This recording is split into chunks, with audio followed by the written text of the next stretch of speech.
Nag-grill ako ng baro.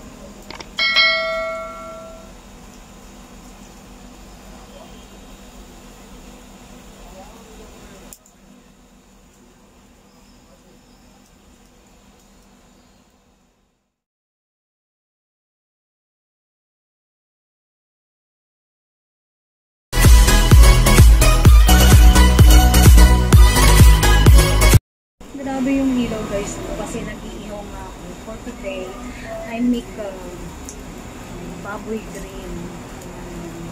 Sana po magustuhan nyo. Ayan. Try nyo din po, masarap din ang magluto ng baboy. So see you guys later ha.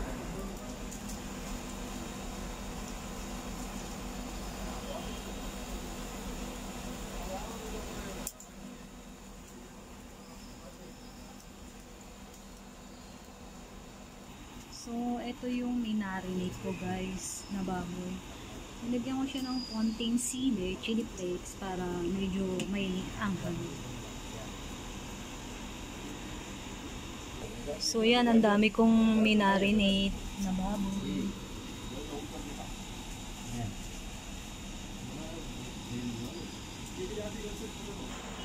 So, yan. Binaligtad ko na siya guys. Malinam na ito. Sarap. Grabe.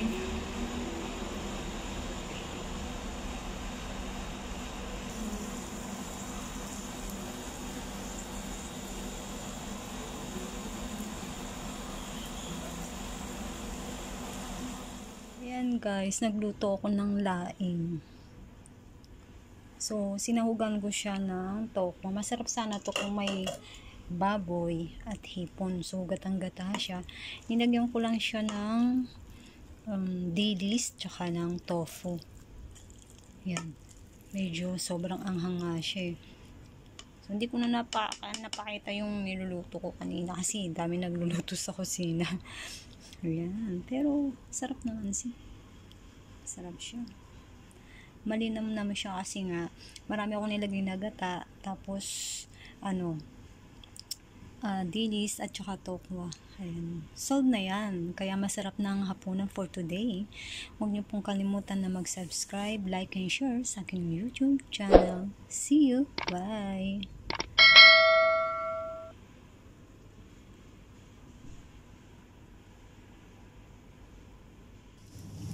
Luluto ako ng tokwa.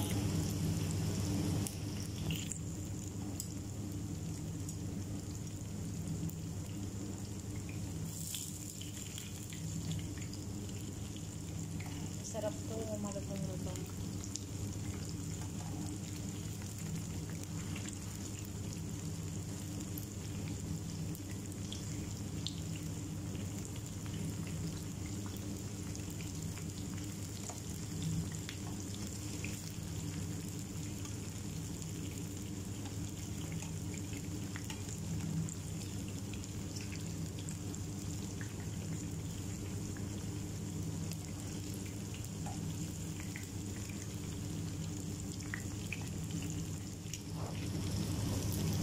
Ganyan po yung gusto kong luto, tostado sa tokwa. Tapos nasawsawa mo ng suka, toyo, with matching sili, sarap.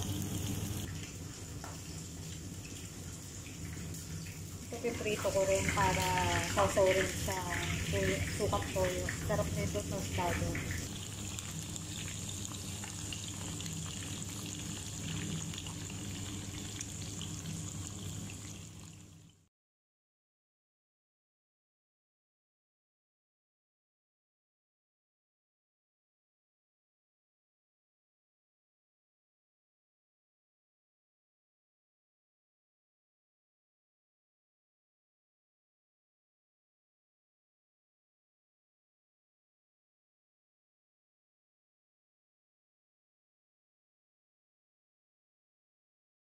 Now, my conchinta is already cooked. As you can see, it's so fluffy and yummy.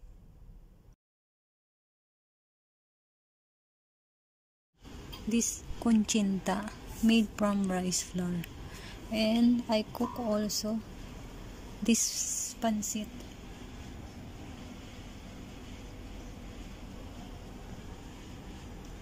And I will make also puto.